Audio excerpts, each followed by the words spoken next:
Hi, this is Diane Lovetobake on YouTube, and what we're going to make are cookies. This particular cookie, well, I'm really fond of because I like brown sugar.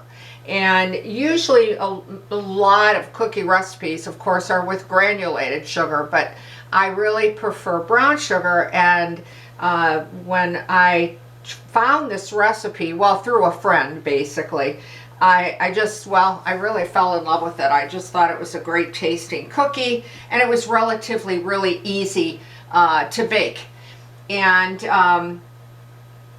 well, anyway, let's get started, okay? First off, I'm going to give you all the ingredients and show you, and we're going to put it and mix it together during this video so that you have a good idea. If you want to try this recipe, you can, you can give it a go. So first off, and if you want to jot it down, then you can get the recipe, because I'm sorry, I no longer put my recipe below the video. So the first up is butter, and I am using 1/2 cup of butter. I cut it up into little pieces because I think it's quicker and faster to cream. Now you can use your stand-up mixer or your hand mixer if you prefer. I like the stand-up because I think it's quicker for the video. So I'm going to turn it on. I'm also going to warn you when I turn my mixer on that it can come out very loud on your end. So if you want to make necessary adjustments, you can. But I'm first going to just break up the butter.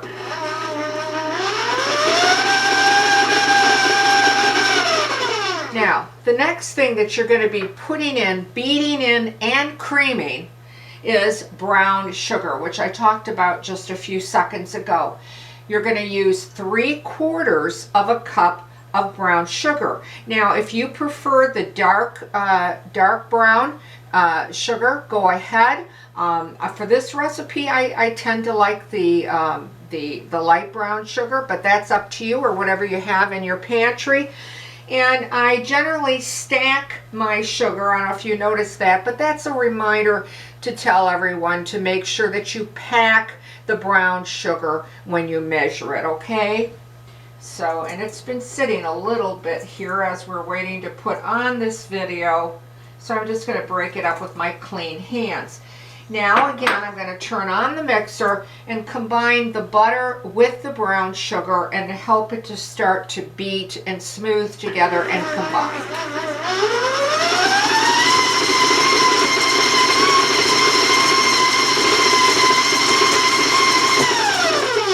Okay, the next thing that we're going to be putting in is a tablespoon of vanilla. Now, a lot of people will write to me and ask, well, how long should I beat it for? If, you should beat it for at least, if you can do the maximum of 5 minutes, that's great.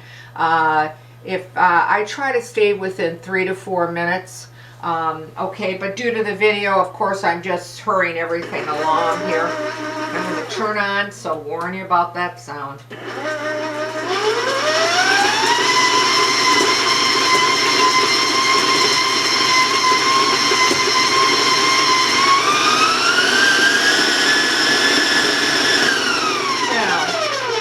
Last few seconds I went to very high speed because I generally wouldn't. I would be just at a moderate medium speed for that 3 or 4 minutes. But again, I have to move things along because I don't want to bore you on your end and keep you too long with this video. But anyway, you want to make sure that it's creamed well and it's smooth and silky. That's what I was trying to say, silky. Spend time with the proper beating, I think is important.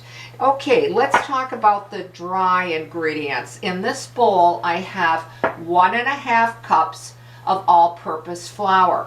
I'm also going to put in, because of course we need chocolate, and I'm using 1/2 cup of unsweetened baking cocoa. Again, It bears repeating. I'm not using, you know, the ones that come in the packets and you make hot chocolate with hot water. This is unsweetened. So you need 1/2 cup, okay? And I'm just with my little whisk here, just gonna stir it, whisk it together to combine it in the all-purpose flour. The next thing you're going to be putting in is 1 teaspoon of cornstarch. Okay, and yes, I did say cornstarch because I'm sure some people say, you know, gee, that's odd for a cookie recipe, but it's 1 teaspoon of cornstarch, and again, just give it a good stir. And the last thing is I'm putting in is 1/4 teaspoon of salt into this cookie mix.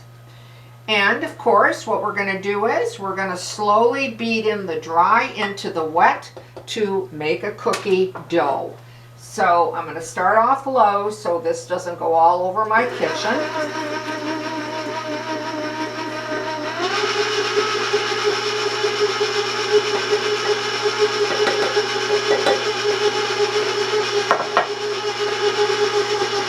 Now, in this step, you want to stay with it till it forms a cookie dough.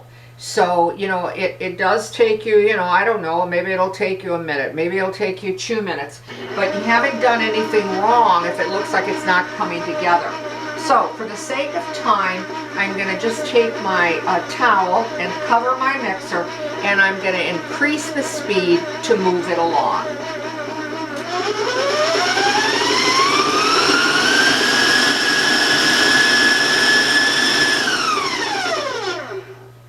And we're going to check it, turn it on again.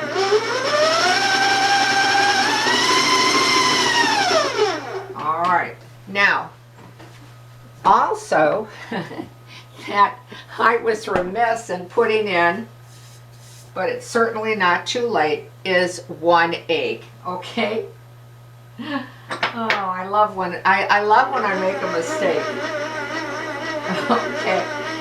So, what I'm trying to say is that before you put in your dry ingredients, please put your egg in and beat it in so it'll be really moist. So I messed up there.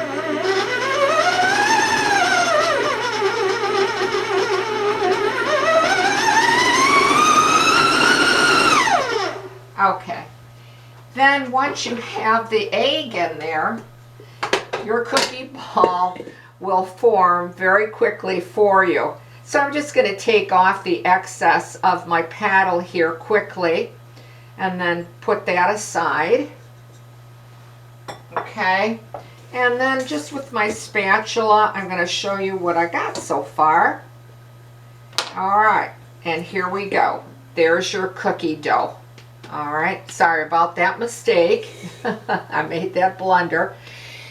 Now, what I find with making this cookie is I take this ball, you can cut it in half if you want, I wrap it in plastic wrap, and I refrigerate it. And if you're like me, I'm pretty impatient, so a lot of times what I do is I actually wrap it, cut it in half or the whole thing with plastic wrap, and I put it in my freezer. And usually, in most cases with my freezer, I can pretty well work with this dough within maybe 20 or 25 minutes. The only thing is, be careful not to forget about it because, well, I've done that, guilty. Leave it and freeze it. Yet you still can bake with it and whatever without any problems. But this cookie is supposed to be quite tall when it bakes up.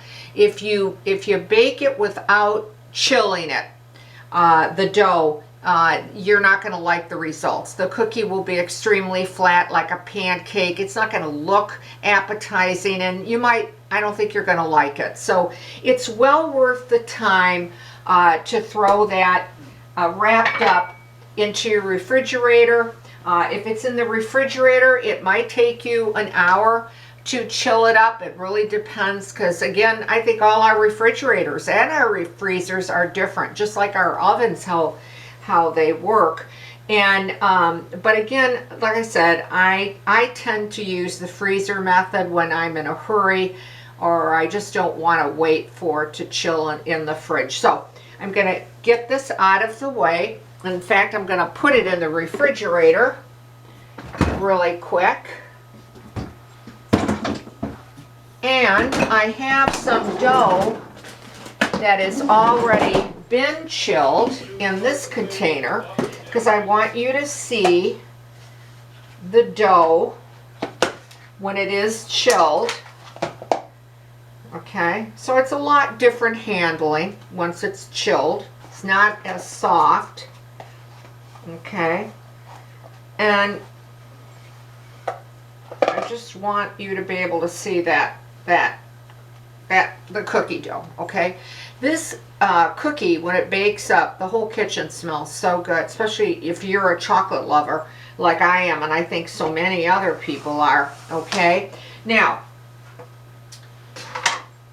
as far as baking it, all right, let me get this out of the way. Select your cookie sheet or cookie pan or whatever. I'm using a cookie scoop. This one is about 1.5 inches across. Okay, all right, and I'm just going to kind of dive in here and use it. Now, you don't have to use a cookie scoop. If you want, you can just, you know, I believe this is about 1.5 tablespoons worth of cookie. You can, you know, roll them by hand if you prefer. I wouldn't make a complete ball, but, you know, you can use a tablespoon to do that. I place the cookies, I try about 1.5 inches apart. Okay, now they're not going to spread out too much. If you chill the dough. But I like to space it because I hate when cookies bake together, you know, and you know how you have to take something and cut them and then release them from your pan. I don't know, it's one of my pet peeves. So I like to give the cookies enough room regardless. And then once you place them down, just lightly with your clean fingertips, just press it down so lightly. You don't have to, you know, make them super flat. Just take the top down just a little bit. Now, I'm not going to bore you and put all these cookies on my sheet. Now, you can use parchment paper. You could use your silicone mats. This cookie, you can actually even get away with just spraying it with your favorite baking spray. But again, I kind of prefer to use the parchment rather than the spray with this, but you know, it'll come out great. And then again, just lightly, you know, press it down. Now you're going to put this in a preheated oven of 350 degrees, and it could take you anywhere from 8, 9, even 10 minutes, and rotate them. Your shelves, you know, from top to bottom, I find works well with this cookie.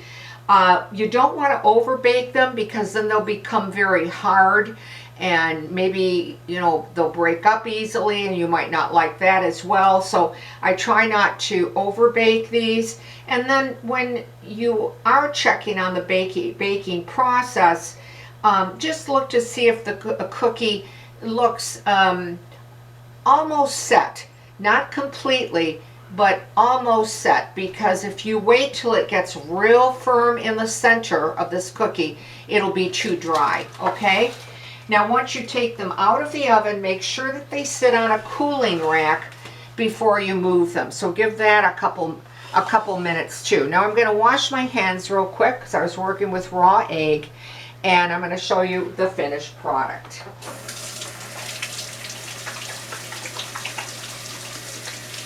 Okay, just gonna grab a clean towel to wipe my hands. All right, and this is how they turn out.